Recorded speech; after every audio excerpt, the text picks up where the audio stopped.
आज हम मानव नेत्र के बारे में पढ़ेंगे कि मानव नेत्र क्या होता है और उसकी संरचना क्या होती है। तो सबसे पहले हम इसको देखते हैं कि मानव नेत्र क्या है। तो देखिए, जैसा कि आपको एक चित्र दिख रहा होगा, तो जी एक मानव नेत्र का क्या है, चित्र बनाया हुआ है हमने। ठीक है, अब इसमें हमें देखना है कि हमारे कौन कौन से भाग होते हैं। तो सबसे पहले आपका देखिए, सबसे जो ऊपरी परत होती है उसको हम बोलते हैं दृढ़पटल बोलते हैं।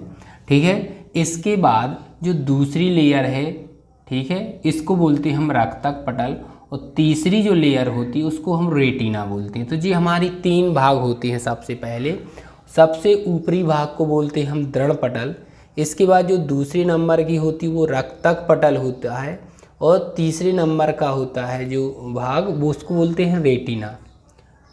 यहाँ पे एक पीत बिंदु दिया गया है। पीत बिंदु क्या होता है उसको समझें।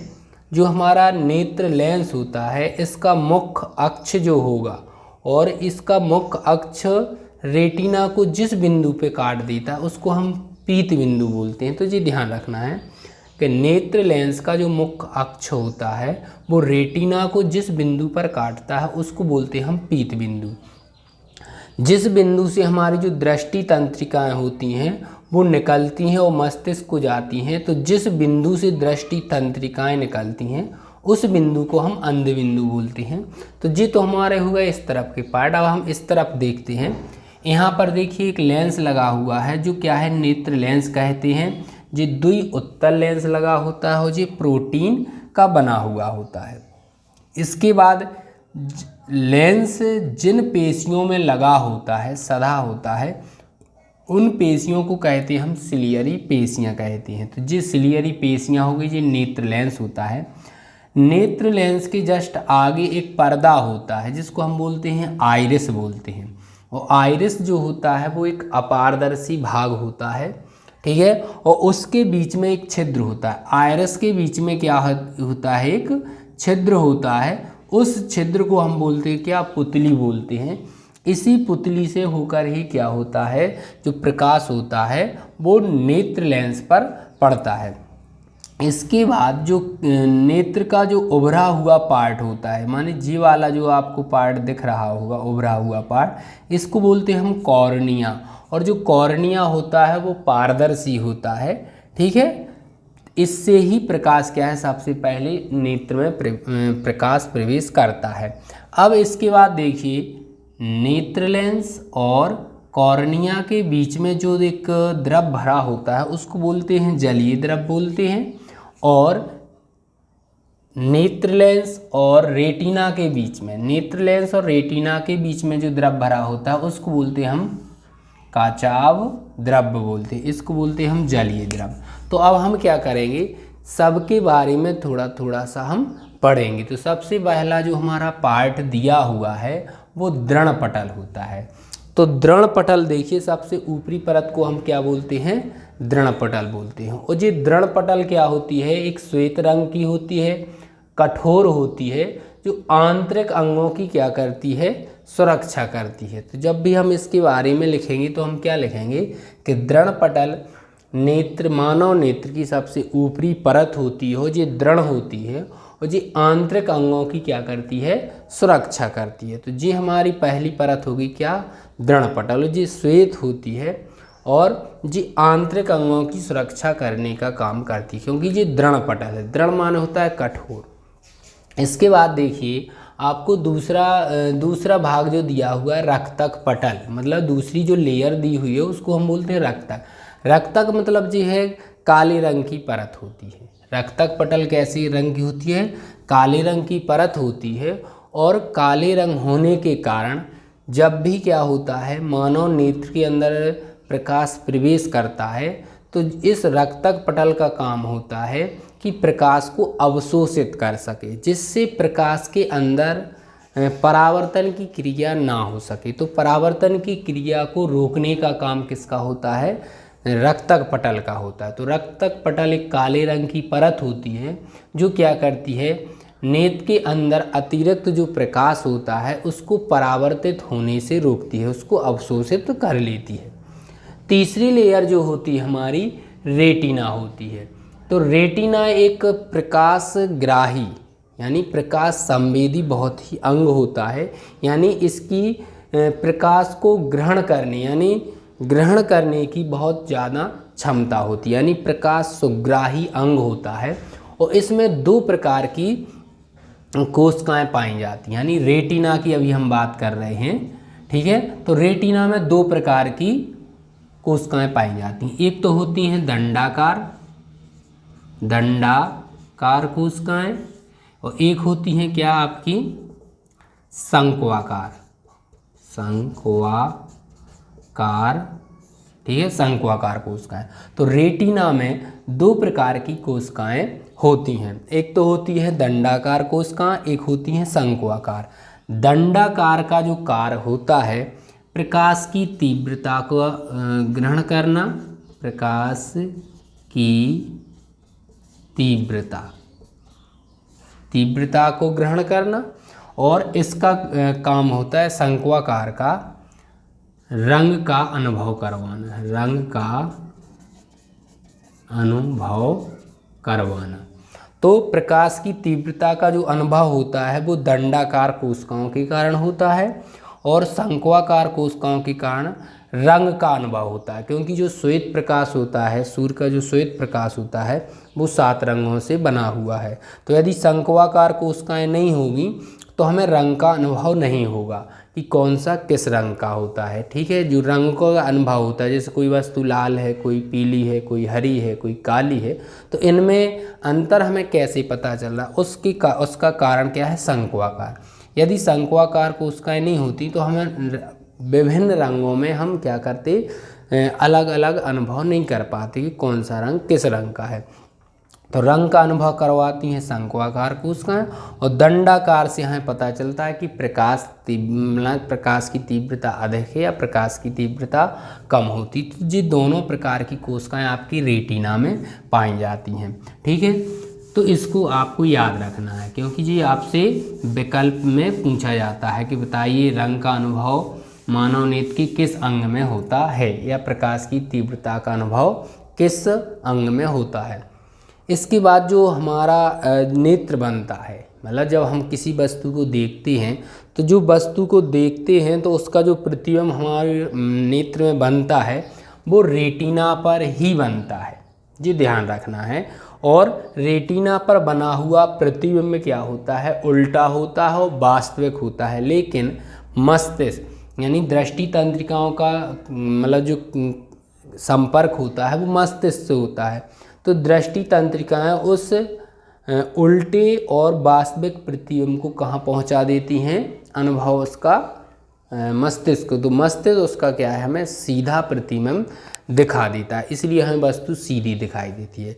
परंतु लेकिन जो मतलब नेत्र लेंस के द्वारा जो प्रतिबिंब बनता है वो उल्टा बनता है और वास्तविक, लेकिन मस्तिष्क हमें उसका सीधा अनुभव करवाता है। तो जी ध्यान रखना है। तो मतलब जो प्रतिबिंब बनता है वो हमारा रेटिना पर ही बनता है, उल्टा बनता है और वास्तविक बनता है। उसमें दंडाकार और शंक्वाकार कोशिकाएं भी होती हैं। तो जी हमारी तीसरी लेयर होती है। इसके बाद हमारा अगला भाग क्या होता है, कॉर्निया होता है। तो देखिए हमने जी कॉर्निया लिखा हुआ है, तो हमारा जो नेत्र का उभरा हुआ भाग होता है। आप अगर उसको उभरे हुए मानव नेत्र को आप देखेंगे तो आगे की तरफ क्या है, वो उभरा हुआ होता है। जो काला काला आपको दिख रहा है वो कैसा है, उभरा हुआ है। उस उभरे हुए भाग को ही हम क्या कहते हैं, कॉर्निया। और कॉर्निया कैसा होता है, पारदर्शी है। यानी कॉर्निया क्या है, पारदर्शी होता है, और इसी कॉर्निया से होकर ही प्रकाश क्या है, नेत्र में प्रवेश करता है। तो ये हमारा कॉर्निया हो गया, ठीक है। और ये रंगहीन है, मतलब इसका कोई रंग नहीं होता है। फिर इसके बाद आती है आइरिस। कॉर्निया के जस्ट पीछे एक रंगीन अपारदर्शी एक पर्दा होता है। कॉर्निया के जस्ट पीछे रंगीन अपारदर्शी एक पर्दा होता है, जिसको हम क्या बोलते हैं, आइरिस बोलते हैं। और इस आइरिस के कारण ही हमारे नेत्रों का रंग अलग अलग होता है। जैसे किसी की लाल सी होती हैं आँखें, किसी कहती हैं कि थोड़ी पीली सी हैं, या थोड़ी किसी की नीली सी हैं। तो उनका रंग जो अलग अलग होने का कारण है वो क्या है, आइरिस का रंग, माने आइरिस का जो भी रंग होगा वो नेत्र का रंग हो जाता है। तो आइरिस एक क्या होती है, अपारदर्शी एक पर्दा है जो कॉर्निया के जस्ट पीछे होता है, और इस आइरिस के कारण ही मानव नेत्र के रंग क्या है, अलग अलग होते हों जी। अपारदर्शी है, आइरिस एक अपारदर्शी है। और आइरिस में एक जी क्षमता होती है, आइरिस में क्या है, एक क्षमता होती है कि वह अपने आकार को घटा और बढ़ा सकती है। जैसे जब कभी भी हम प्रकाश, ज़्यादा प्रकाश में होती है, यानी प्रकाश की मात्रा दिन में है जैसे, तो जी क्या होती हैं, सिकुड़ जाती है। आइरिस क्या होती है, सिकुड़ जाती है, जिससे क्या है, पुतली का, भाई इसके बीच में क्या है, एक पुतली दिया हुआ है, जी भाग क्या है, इतना पुतली वाला भाग है, तो जी सिकुड़ जाती है। आइरिस जैसे ही सिकुड़ जाती है तो पुतली का आकार क्या है, घट जाता है, जिससे कम मात्रा में प्रकाश नेत्र में प्रवेश करता हो। जब हम अंधेरे में होते हैं तो आइरिस क्या होती है, शिथिल जाती है, यानी फैल जाती है, किनारों की ओर फैल जाती है, जिससे पुतली का आकार क्या होता है, बढ़ जाता है, जिससे ज़्यादा से ज़्यादा प्रकाश नेत्र में प्रवेश कर सके। तो इसको हम बोलते हैं पुतली समायोजन। क्या बोलते हैं, पुतली समायोजन। मतलब पुतली समायोजन का कौन करवाता है, आइरिस करवाती है। आइरिस के कारण ही क्या है, पुतली का आकार घटता है और बढ़ता है। वो कब घटता बढ़ता है, जब हम अधिक प्रकाश में होते हैं, तब क्या होता है, आइरिस सिकुड़ जाती है, जिसके कारण एक निश्चित मात्रा में ही प्रकाश क्या है, मानव नेत्र में प्रवेश कर पाता है। और जब हम क्या है, अंधेरे में होती है तो आइरिस क्या होती है, फैल जाती है, किनारों की ओर फैल जाती है, जिससे पुतली का आकार बढ़ जाता है और प्रकाश क्या है, अधिक मात्रा में प्रवेश कर सके। तो इसको ही हम क्या कहते हैं, पुतली समायोजन। और पुतली समायोजन के कारण ही मानव नेत्र में प्रकाश की एक सीमित मात्रा ही प्रवेश करती है। ऐसा नहीं होता है कि अधिक प्रकाश में ज़्यादा प्रकाश पहुंच रहा है नेत्र के अंदर और अंधेरे में है तो कम प्रकाश पहुंच रहा है, ऐसा नहीं होता। वो क्यों नहीं होता, क्योंकि पुतली समायोजन होता है। तो ये पुतली समायोजन करने का काम कौन करता है, आइरिस का होता है। तो जी कभी कभी हेडिंग में पूछ लिया जाता है कि पुतली समायोजन किसे कहते हैं, ठीक है, तो आपको जी लिखना है। अब आइरिस हो गया, आइरिस के जस्ट पीछे क्या होता है, एक प्रोटीन का बना हुआ द्विउत्तल लेंस होता है।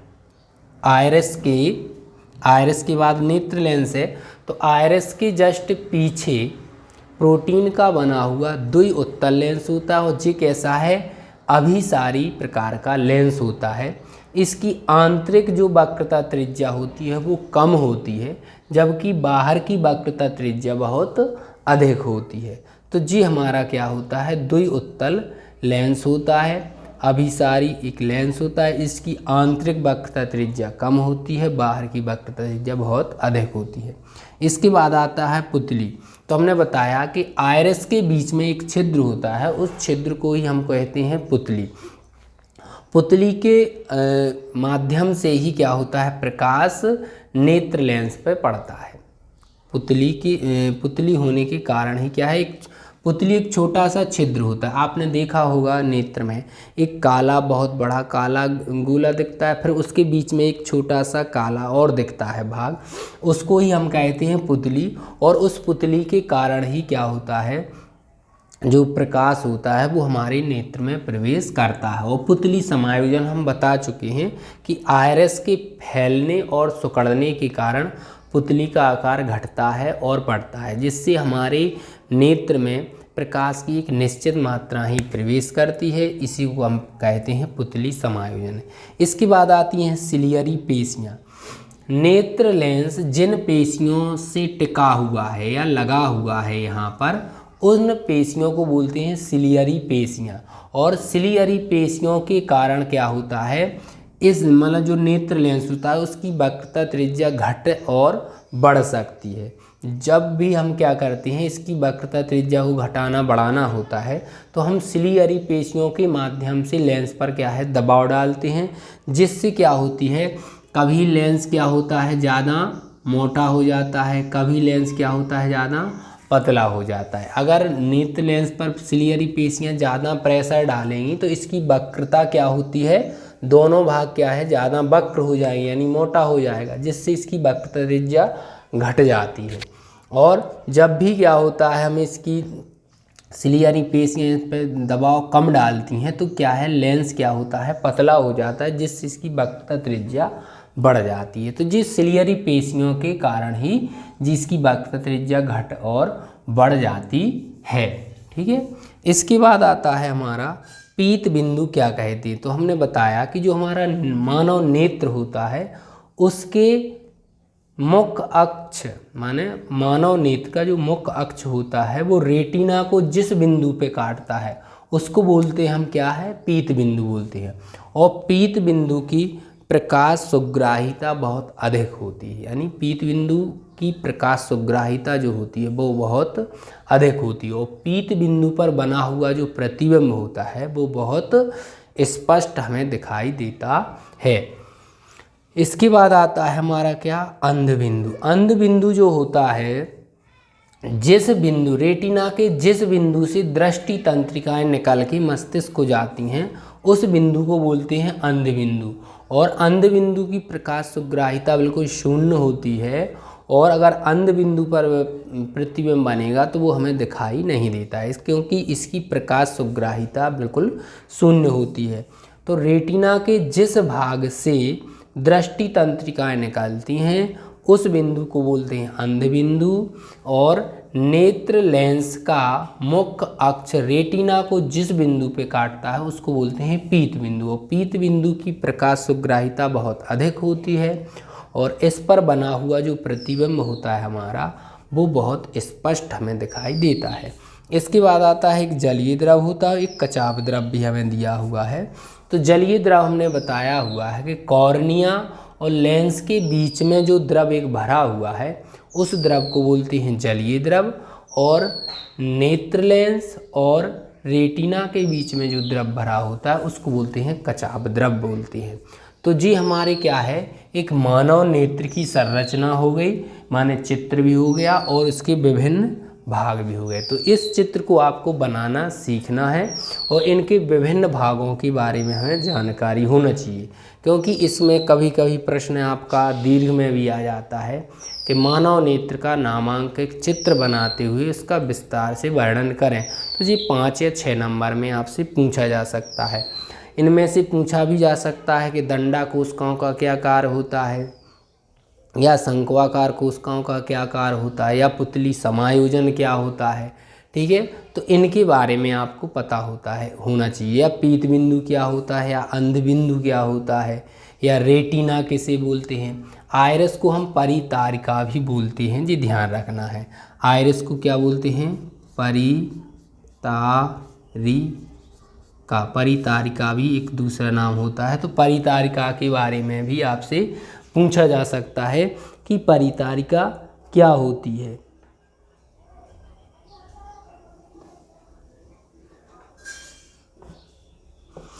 तो ये ध्यान रखना है कि आइरिस का एक और नाम होता है परितारिका होता है। तो पहले आप इसको चित्र को बना लीजिए, इनके विभिन्न भागों को आप लिख लीजिए।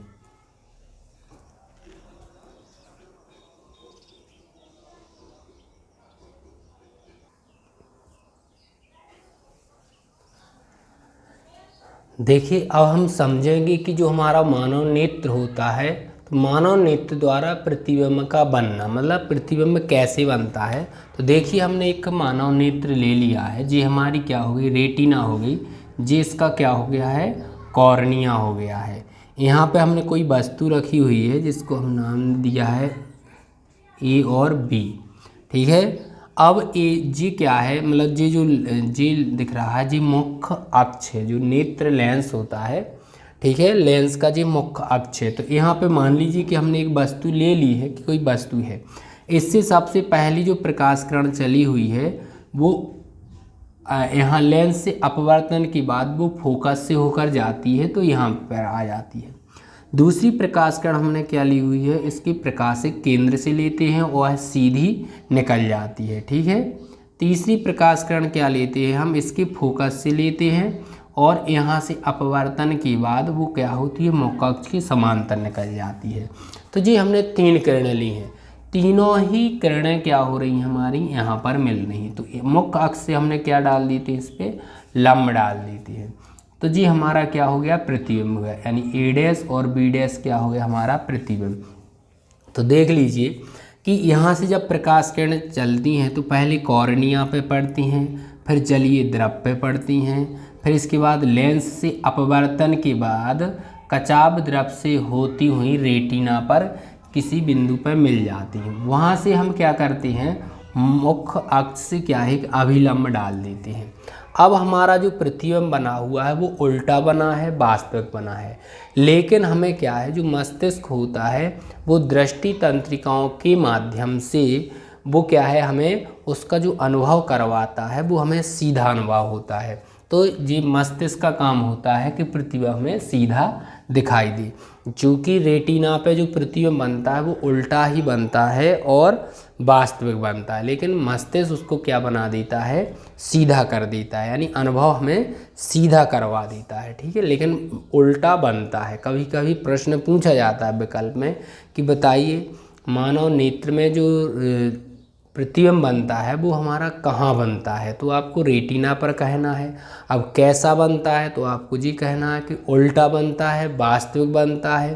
ठीक है, लेकिन मस्तिष्क हमें इसका अनुभव सीधा करवाता है, अनुभव हमें सीधा करवाता है, लेकिन प्रतिबिंब तो हमेशा उल्टा ही बनता है। तो जी होता है मानव नेत्र द्वारा प्रतिबिंब का बनना।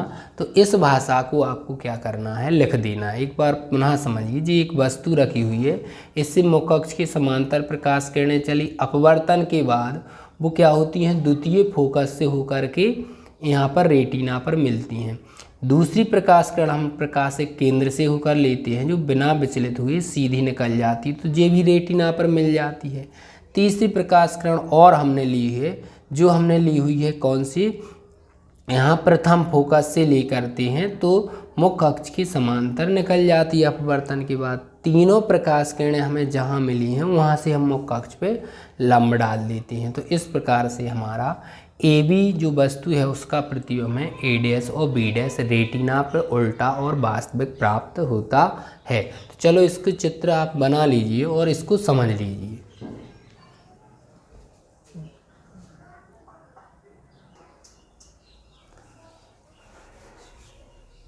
देखिए अब आगे हम पढ़ेंगे कि नेत्र लेंस की फोकस दूरी हम किसे कहते हैं, फिर है नेत्र की समंजन क्षमता क्या होती है, उसके अंदर दूर बिंदु क्या होता है, निकट बिंदु क्या होता है और दृष्टि विस्तार क्या होता है। तो हम इसके बारे में पढ़ते हैं। नेत्र लेंस की फोकस दूरी, मानव नेत्र के नेत्र लेंस से रेटिना के बीच की दूरी को, मानव नेत्र के नेत्र लेंस से, माने नेत्र लेंस और रेटिना के जो बीच की जो दूरी कहलाती है उसको हम फोकस दूरी कहते हैं।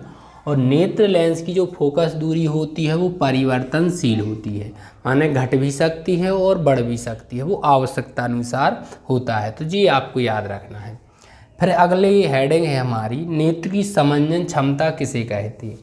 तो जो सिलियरी पेशियाँ होती हैं, तो मांसपेशियों द्वारा नेत्र लेंस की फोकस दूरी को आवश्यकता अनुसार, यहाँ पे क्या लिख दें आप, को जोड़ दें, तो फोकस दूरी को आवश्यकता अनुसार परिवर्तित करने की जो क्षमता होती है उसको बोलते हैं समंजन क्षमता कहलाती है। तो नेत्र की समंजन क्षमता क्या हुई, मांसपेशियों के द्वारा नेत्र लेंस की फोकस दूरी को अपनी आवश्यकता अनुसार परिवर्तित करने की जो क्षमता होती है उसको हम बोलते हैं क्या, नेत्र की समंजन क्षमता कहलाती है। ठीक है, अब इसके बाद हमें इसमें देखना है कि दूर बिंदु क्या होता है और निकट बिंदु क्या होता है। देखो नेत्र की जो समंजन क्षमता होती है वो यदि हम क्या है, एक वस्तु जो है एक नॉर्मल कहीं पर रखी हुई है तो वहाँ पर यदि हम देखते हैं तो हमारी उस समय क्या होती है कि जो सिलियरी पेशियाँ होती हैं हमारे नेत्र पर क्या है किसी प्रकार का दबाव नहीं डालती, यानी उसकी वक्रता त्रिज्या को घटाती या बढ़ाती नहीं है। लेकिन जैसे ही हम वस्तु को क्या लाते हैं, पास में लाते हैं, ठीक है, तो फिर मांसपेशियां जो होती हैं वो क्या होती हैं, सिलियरी जो मांसपेशियां होती हैं वो नेत्र लेंस पे क्या है एक दबाव डालती हैं, जिससे उसकी वक्रता त्रिज्या कम हो जाती है और इतनी कम हो जाए कि उसकी फोकस दूरी भी कम हो जाए, जिससे हमें जो प्रतिबिंब है यानी पास में स्थित जो वस्तु है उसका प्रतिबिंब हमें रेटिना पर प्राप्त हो जाता है। तो ये इसकी क्या होती है, समंजन क्षमता होती है, ठीक है। अब इसके अंदर एक होता है दूरबिंदु। दूरबिंदु का मतलब होता है नेत्र लेंस से नेत्र से यानी मानव नेत्र से अनंत पर स्थित वस्तु जो है वह बिना समंजन क्षमता के हम यदि उसको स्पष्ट देख रहे हैं, यानी दूरबिंदु एक ऐसा बिंदु होता है कि हम बगैर समंजन क्षमता के यदि उसको हम स्पष्ट देख सकते हैं, जितनी दूरी तक की हम वस्तु को देख सकते हैं, तो वह दूरी क्या कहलाती है, दूरबिंदु कहलाता है। और जो दूरबिंदु होता है वो हमारा स्वस्थ नेत्र के लिए क्या होता है, अनंत होता है। ये ध्यान रखना है, ठीक है। यदि हमें किसी प्रकार का दोष नहीं होता है नेत्र में, तो जो दूरबिंदु होता है वो स्वस्थ नेत्र के लिए क्या होता है, अनंत होता है। तो ये ध्यान रखना है कि दूरबिंदु एक ऐसा बिंदु होता है, अनंत पे स्थित एक ऐसा बिंदु होता है जिसे हम बगैर समंजन क्षमता के उसको स्पष्ट देख सकते हैं उस वस्तु को। अब आता है निकट बिंदु। तो निकट बिंदु मतलब मानव नेत्र के पास की एक ऐसा बिंदु जहाँ तक की वस्तु को हम स्पष्ट देख सकते हैं। माने निकट का एक ऐसा बिंदु, मानव नेत्र के निकट का एक ऐसा बिंदु जहाँ तक की वस्तु को हम स्पष्ट देख सकते हैं। और स्वस्थ नेत्र के लिए जो निकट बिंदु होता है वो होता है 25 सेंटीमीटर होता है, यानी हम अधिकतम 25 सेंटीमीटर तक की ही दूरी को स्पष्ट देख सकते हैं और उसके पास में लाते हैं। अगर न्यूनतम मतलब उसको अगर पास में 25 से हम 20 सेंटीमीटर भी करेंगे तो वह वस्तु हमें स्पष्ट नहीं दिखाई देगी, फिर हमें क्या है, समंजन क्षमता की आवश्यकता पड़ने लगती है। तो ये कहलाता है हमारा क्या, निकट बिंदु क्या होता है स्वस्थ नेत्र के लिए 25 सेंटीमीटर और दूर बिंदु होता है अनंत स्वस्थ नेत्र के लिए, और अधिकतम वो अनंत तक की वस्तु को देख सकता है और न्यूनतम वो 25 सेंटीमीटर तक की दूरी तक की वस्तु को ही देख सकता है। फिर आता है हमारा दृष्टि विस्तार। क्या होता है, दृष्टि विस्तार कहलाता है अनंत से लेकर के 25 सेंटीमीटर की दूरी तक, दूरी के बीच की जो विस्तार कहलाएगा वो कहलाएगा क्या, दृष्टि विस्तार। माने मान लीजिए कि जी अनंत है और जी हमारा नेत्र है यहाँ 25 सेंटीमीटर है, तो अनंत से 25 सेंटीमीटर का जो क्षेत्र कहलाएगा जहाँ तक कि हम वस्तु को स्पष्ट देख पा रहे हैं, ये जो क्षेत्र होगा ये दृष्टि विस्तार कहलाएगा या दृष्टि क्षेत्र कहलाएगा, क्योंकि यहाँ तक कि हम वस्तुओं को आसानी से देख पाती है। तो जी हमारे कुछ छोटे छोटे पॉइंट थे जिनको आपको याद रखना है, क्योंकि इससे संबंधित आपसे क्या है विकल्प में पूछे जाते हैं।